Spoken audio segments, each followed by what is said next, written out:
ആയ കാര്യങ്ങളെക്കുറിച്ച് സംസാരിച്ചതിൻ്റെ അടിസ്ഥാനത്തിൽ എല്ലാവരും പറയുന്നത് ഞങ്ങൾക്ക് ഉസ്താദിനെ വന്ന് കാണണം, എന്നിട്ട് അതിൻ്റെ കാര്യങ്ങൾ ചെയ്യണം എന്നും പറഞ്ഞ് ബഹളത്തോട് ബഹളാണ്. പൈസ എത്ര ആയാലും കുഴപ്പമില്ല, എത്ര പൈസ മുടക്കിയിട്ടാണ് നമ്മളെ കാര്യത്തിനല്ലേ നമ്മൾ വരണം എന്നും പറഞ്ഞുകൊണ്ടുള്ള ബഹളമാണ്. ഞാൻ ആദ്യമേ പറഞ്ഞിട്ടുണ്ട്, ഞാനൊരു 100 കൂട്ടം തിരക്കുള്ള മനുഷ്യനാണ്. എൻ്റെ ഒഴിവിനനുസരിച്ചിട്ടേ ഞാൻ ഓരോ കാര്യങ്ങളിലും ഇടപെടാറോ ശ്രദ്ധിക്കാറോ ഉള്ളൂ. എന്നെ കൊണ്ട് പറ്റുന്ന കാര്യം മാത്രമേ ഞാൻ ഏറ്റെടുക്കുകയുള്ളൂ. കാരണം ഞാനും ഒരു മനുഷ്യനാണ് എന്ന് എല്ലാവരും പരിഗണിക്കണം. ചിലരുണ്ടാവും രാത്രി 12 മണിക്ക് 1 മണിക്കൊക്കെ വിളിക്കുന്നത്. അത് ഒഴിവുണ്ടെങ്കിൽ ഉറങ്ങുന്ന അതേതെങ്കിലും പണിയിലൊക്കെ ആണെങ്കിൽ എന്ന് പറഞ്ഞാൽ ഫോൺ എടുക്കുകയും ചെയ്യും. അതാന്നുള്ള അവസ്ഥ. അപ്പോൾ നമ്മൾ ഈ ഫോണിൻ്റെ കോളിൻ്റെ റഷ്യകൾ ഒഴിവാക്കാൻ വേണ്ടിയിട്ടാണ് ഞാൻ കഴിഞ്ഞ വീഡിയോയിൽ പറഞ്ഞ പോലെ ഒരു ആപ്പ് സെറ്റാക്കുന്നുണ്ട്. ആ ആപ്പിൽ രജിസ്റ്റർ ചെയ്തിട്ട് പറയേണ്ട കാര്യങ്ങൾ പറഞ്ഞാൽ ഒഴിവിനനുസരിച്ച് നോക്കിയിട്ട് ക്ലിയർ ചെയ്യുക എന്ന് വിചാരിക്കുന്നു. അപ്പോൾ എല്ലാവരും ഒന്നും എൻ്റെ അടുത്തേക്ക് ഓടി വരേണ്ട കാര്യമൊന്നുമില്ല.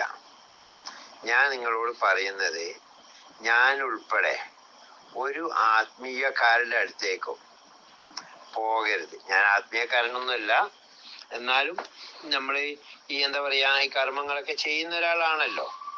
അപ്പം അതുകൊണ്ട് എൻ്റെ അടുത്തേക്ക് ഉൾപ്പെടെ ഒരാളുടെ അടുത്തേക്കും വരണ്ട.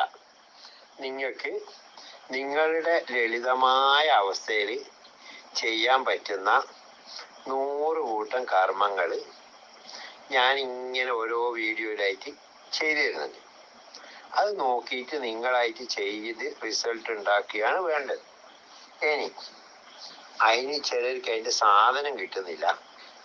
ഇപ്പം മുമ്പ് നമ്മൾ ഈ സിൽസില കരീബയ്ക്ക് ബദലായിട്ട്, സിൽസില കരീബ് ഞാൻ പറഞ്ഞില്ല, അതിനെ പഠിച്ച ആചാര്യന്മാർക്ക് മാത്രം ചെയ്യാൻ പറ്റുന്ന, അതേസമയം അതിൻ്റെ തന്നെ മറ്റൊരു വേർഷനാണ് സാധാരണക്കാർക്ക് ചെയ്യാൻ പറ്റുന്ന അസ്ഥിക്ക് പിടിക്കുന്ന വശ്യം എന്ന് പറയുന്നത്. അത് മുമ്പൊരിക്കലും അതിൻ്റെ വീഡിയോ ചെയ്തതാണ്.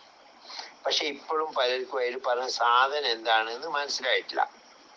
അതുകൊണ്ടാണ് അതിൻ്റെ സാധനങ്ങളുടെ ഫോട്ടോ ഉൾപ്പെടെയുള്ള ഒരു വീഡിയോ ചെയ്യണമെന്ന് പലരും പറഞ്ഞതിൻ്റെ അടിസ്ഥാനത്തിൽ ഞാനിത് പറഞ്ഞു തരുന്നത്. അതിന് വേണ്ട സാധനങ്ങൾ ആദ്യമേ മനസ്സിലാക്കണം. ഏറ്റവും പവർഫുള്ളായ കർമ്മമാണ്. ചെലവ് വരും. ആദ്യമേ ഞാൻ പറഞ്ഞിട്ടുണ്ട്, അതിന് ഉപയോഗിക്കേണ്ട മെയിൻ കണ്ടന്റ് എന്ന് പറഞ്ഞു കഴിഞ്ഞാൽ, ഏത് വ്യക്തിയെയാണോ നമ്മൾ അസ്ഥിക്ക് പിടിക്കുന്ന വശ്യം ചെയ്യാൻ ഉദ്ദേശിക്കുന്നത്, ആ വ്യക്തിക്ക് എത്ര വയസ്സായിട്ടുണ്ടോ ആ വയസ്സിൻ്റെ നേരെ ഇരട്ടി ഗ്രാം, അതായത് 30 വയസ്സുള്ള ഒരു സ്ത്രീയെയോ പുരുഷനെയോ അസ്ഥിക്ക് പിടിക്കുന്ന വശ്യം ചെയ്യണമെങ്കിൽ 60 ഗ്രാം കുങ്കുമപ്പൂവ് തന്നെ വേണം. അതേപോലെ തന്നെ 60 ഗ്രാം കാശിഫ ഹൈദരിയ, അതുപോലെ തന്നെ 60 ഗ്രാം ഫൈറൂസാദ് ഭൂനി എന്നീ സാധനങ്ങൾ വെച്ചിട്ടാണ് അത് ചെയ്യേണ്ടത്. അപ്പം സാധനം വാങ്ങിക്കഴിയാതെ നമുക്ക് ചെയ്യാൻ പറ്റുമോ? ഇല്ലാത്ത ഒരൊറ്റ കാര്യമേ ചിന്തിക്കാനുള്ളൂ.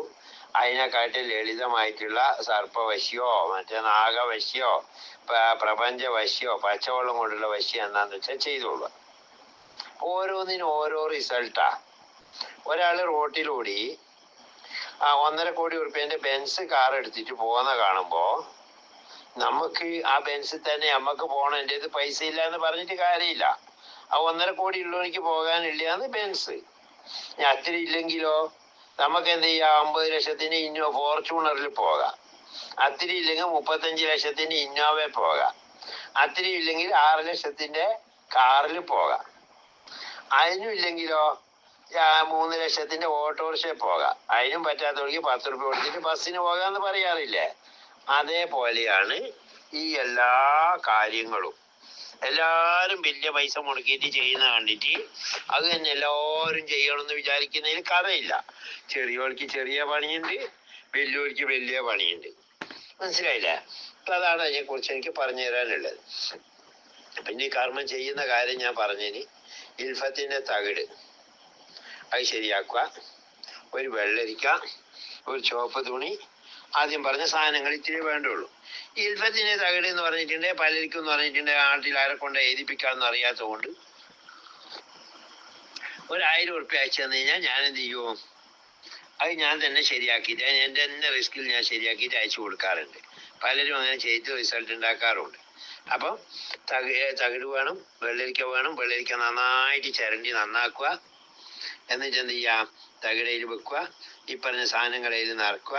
ആ വ്യക്തിനെ മനസ്സിൽ ഓർമ്മിച്ചുകൊണ്ട് ആ വെള്ളരിക്ക എന്ത് ചെയ്യുക? ഒരു 10 മിനിറ്റ് കൈ പിടിക്കുക.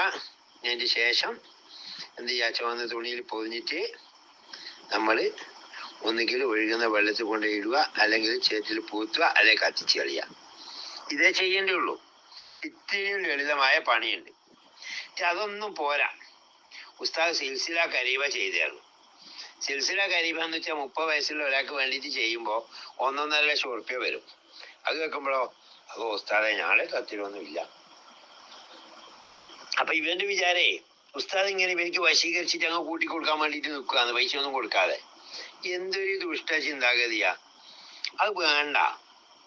എൻ്റെ വീഡിയോ കേൾക്കുന്നവര് കാണുന്നവര് എല്ലാവരോടും എനിക്ക് പറയാനുള്ള, ഒരാചാര്യന്റെ സമീപം നമ്മൾ പ്രപഞ്ച ശക്തികളെ വിശ്വസിച്ചുകൊണ്ട്, പ്രപഞ്ചത്തെ യൂണിവേഴ്സലിനെയാണ് നമ്മൾ വിശ്വസിക്കുന്നത്, മനുഷ്യനെ അല്ല. ഗോഡ്, യൂണിവേഴ്സൽ, പ്രപഞ്ച ശക്തികള്, പഞ്ചഭൂതങ്ങള്, അതിൽപ്പെട്ട ഒന്നാണ് നമ്മളും. അതുകൊണ്ട് നമുക്കില്ലാത്ത ഒരു കഴിവും ഈ പറഞ്ഞ ആചാര്യന്മാർക്കൊന്നും ഇല്ലാന്ന് ആദ്യം അങ്ങ് വിശ്വസിക്കേ. അതല്ലേ വേണ്ടത്. എന്നിട്ട് സ്വന്തമായിട്ട് അങ്ങ് ചെയ്യാം. എന്തിനു മറ്റുള്ളവർക്ക് പണിയുണ്ടാക്കാൻ പോകുന്നത്? ഒരാവശ്യമില്ല. വളരെ വ്യക്തമായിട്ട് അതിന്റെ കാര്യങ്ങൾ പറഞ്ഞു തന്നെ. അപ്പൊ ചിലർക്ക് അതിന്റെ പേര് കടക്കാരെത്തി ചെന്നിട്ട് പറയാൻ കഴിയുന്നില്ല, ചോദിക്കാൻ കഴിയുന്നില്ലാത്തത് കൊണ്ടാണ് ഈ വീഡിയോ ഞാൻ രണ്ടാമത് റിപ്പീറ്റ് ചെയ്യുന്നത്. അതുകൊണ്ടാണ് അതിന്റെ ഫോട്ടോ ഉൾപ്പെടെ ഇട്ട് തരുന്നത്. അത് വാങ്ങിയിട്ട് അതങ്ങ് ചെയ്തോളൂന്നേ. ഇനി എല്ലാവർക്കും അത് തന്നെ ചെയ്യണമെന്ന് ഇവിടെ ആർക്കാൻ നിർബന്ധോ? അതുമില്ല. വേണമെങ്കിൽ മാത്രം. കാരണം ഒരു പട്ടിണി കിടക്കുന്ന മനുഷ്യനിക്ക്, സാധാരണ കൂലിപ്പണിക്കോ അല്ലെ തൊഴിലില്ല, വീട്ടിൽ പട്ടിണിയാണ് എന്ന് പറയുന്നവനിക്ക് വളരെ ലളിതമായിട്ട് കടുക് കൊണ്ടും അതുപോലെ ഈ തൊട്ടാവാടി കൊണ്ടൊക്കെ ചെയ്യാവുന്ന പണികളൊക്കെ ഉണ്ട്. ഇനി അങ്ങനെയുള്ള ഒരു പാവപ്പെട്ടവർക്ക് വശീകരണം ചെയ്യണമെങ്കിൽ പച്ചവെള്ളം കൊണ്ട് വരെ വശീകരിക്കാവുന്ന പണിയും പറഞ്ഞു കൊടുത്തിട്ടുണ്ട്. അതൊന്നും പറ്റൂല. എന്താ പറയാ, ഞങ്ങൾ വയനാട്ടുകാർക്ക് ഒരു ചൊല്ലുണ്ട്, ആനപ്പുറത്ത് കൂടി പോണം, അങ്ങാടിയിലൂടെ പോണം, ആരും ഒട്ട് കാണരുത് എന്ന് പറഞ്ഞാൽ നടക്കുവോ? ഇല്ല, നടക്കൂല. അത് തന്നെയാണ് ഇവർ മനസ്സിലാക്കേണ്ടത്. വലിയ പണിയാകുമ്പോ വലിയ ചെലവ് വരും. നിങ്ങളായിട്ട് ചെയ്യുന്നതിനാകുമ്പോഴോ സാധനത്തിന്റെ ചെലവേ വരുള്ളൂ. ആരും അറിയേണ്ട, സ്വകാര്യമായിട്ട് ചെയ്യാം. അത്ര തന്നെയേ ഉള്ളൂ. ഇനിയും നിരവധി വീഡിയോകൾ വരാനുണ്ട്. അപ്പൊ ചിലര് പറയുന്നു, ഉസ്താദിനോട് ഞങ്ങൾക്കൊരു അഭിപ്രായം ചോദിക്കേണ്ട ചോയ്സ് എന്താ, എന്തെങ്കിലും ഒരു ഉണ്ടാക്കി തരും ഞങ്ങൾക്ക് നേരിട്ട് ചോദിക്കാന്. അതിന്റെ അവസരവും ഞാൻ പറഞ്ഞു തന്നിട്ടുണ്ട്. നമ്മളെ ചാനലിന് 50,000 സബ്സ്ക്രൈബേഴ്സ് ആയാല് ഞാൻ ലൈവില് വരാൻ തുടങ്ങും. അപ്പൊ നിങ്ങൾക്ക് എന്ത് ചെയ്യാ, നേരിട്ട് എന്നോട് ചോദിക്കാം. അത് നിങ്ങൾ ഓരോരുത്തരും ഒന്ന് മെനക്കേടുന്നേ. ഓരോരുത്തരും എടുത്തിട്ട് എന്ത് ചെയ്യാം, ആ കാണുന്ന വീഡിയോ ആർക്കെങ്കിലും എല്ലാം ഒന്ന് ഷെയർ ചെയ്ത് കൊടുക്കേ. അവരെല്ലാം ഒന്ന് സബ്സ്ക്രൈബ് ചെയ്യട്ടെ. നമ്മളെ സബ്സ്ക്രൈബർമാരായാലല്ലേ നമുക്ക് ആളുണ്ടാവുള്ളൂ. അല്ലാണ്ട് ഒരാൾക്കും രണ്ടാൾക്കും വേണ്ടിയിട്ട് പറയാൻ എന്നെ കൊണ്ട് വയ്യ. അതുകൊണ്ടാ കാരണം എന്താ പറയാ, പേശലമല്ലൊരു വസ്തുവും ഉലകിൽ പ്രേക്ഷകരില്ലെന്നാൽ എന്നാ പറഞ്ഞത്.